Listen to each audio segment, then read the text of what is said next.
Me parece un crimen lo que se buscaba en los gobiernos neoliberales, Sósimo, para aportar a esto que nos estás informando, porque las normales rurales están abasteciendo de educadores y educadoras a las zonas más olvidadas de México. Recuerdo todo el escándalo que hicieron, que porque venían doctores de Cuba para ir a las zonas olvidadas a las que ni siquiera los egresados de nuestras escuelas, nuestros mexicanos, querían ir.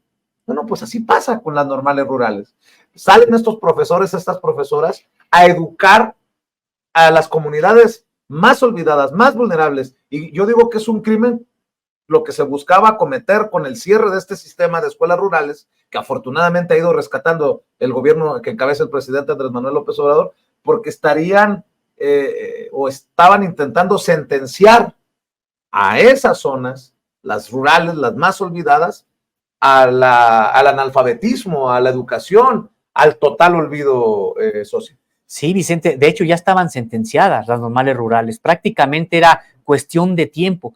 Por eso es porque había movilizaciones, porque uno se podría pensar, bueno, es que los estudiantes de Ayotzinapa fueron a Iguala a tomar autobuses y hay gente que dice, pero ¿para qué tomaban autobuses? Había un acoso en contra de la normal en ese momento muy intenso. Les habían cancelado el comedor, les habían cancelado los dormitorios, no querían las autoridades locales emitir la convocatoria de nuevo ingreso, les habían cancelado plazas, es decir, un acoso en contra de Ayotzinapa y de muchas otras escuelas que estaba provocando la movilización de los estudiantes.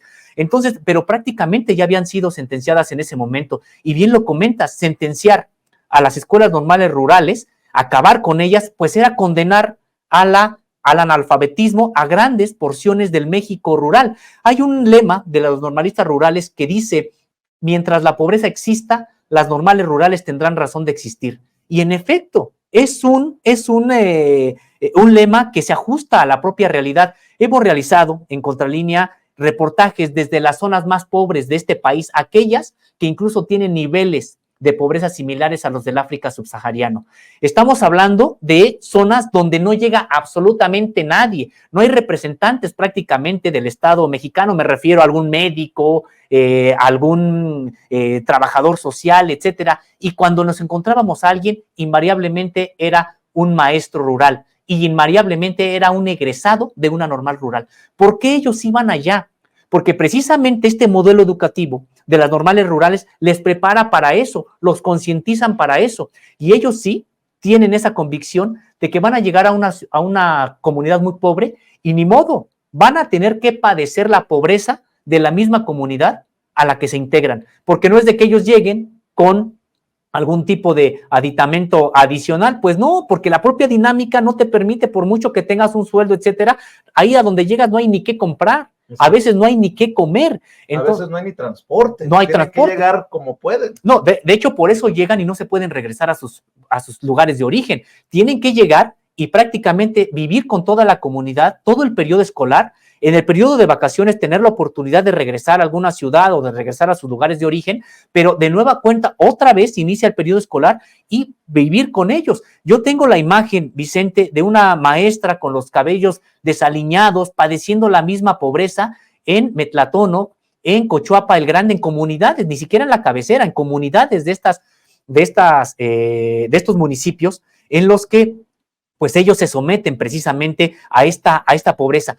Y sabes, Vicente, no solamente llegan a ser el maestro de la comunidad, llegan a ser a veces el psicólogo de la comunidad, llegan a ser la persona que tiene algún tipo de recomendación incluso para tomarse un desenfrión o algún medicamento o para poner alguna inyección anti piquete de alacrán, de serpiente, etcétera. Es decir, llegan a ser gestores, a gestionar la construcción de alguna presa para tratar de tener cultivos de regadío, etcétera. Eso es a lo que llega un egresado de una normal rural.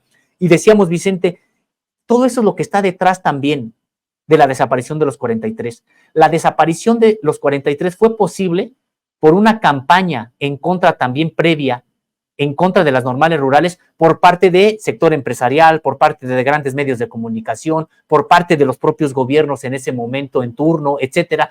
Entonces decíamos, más allá de los 43 o todavía más allá de los 43, ¿qué pasó después de esta desaparición con de estos estudiantes con las normales rurales? Objeto de una situación de estigmatización, como ya lo comentabas, y también incluso de temor. Una suerte de estudiantes que ya empezaron a no ver como opción estudiar en una normal rural, porque eran presas de esta campaña inmediatamente después de la desaparición de los 43, primero, de que eran pseudoestudiantes, y segundo, de que, bueno, ¿y qué tal si estudias ahí y terminas también desaparecido? Entonces, hubo una campaña muy intensa en contra del propio normalismo rural que ha echado a veces por la borda entre la propia sociedad el valor que implican estas normales rurales.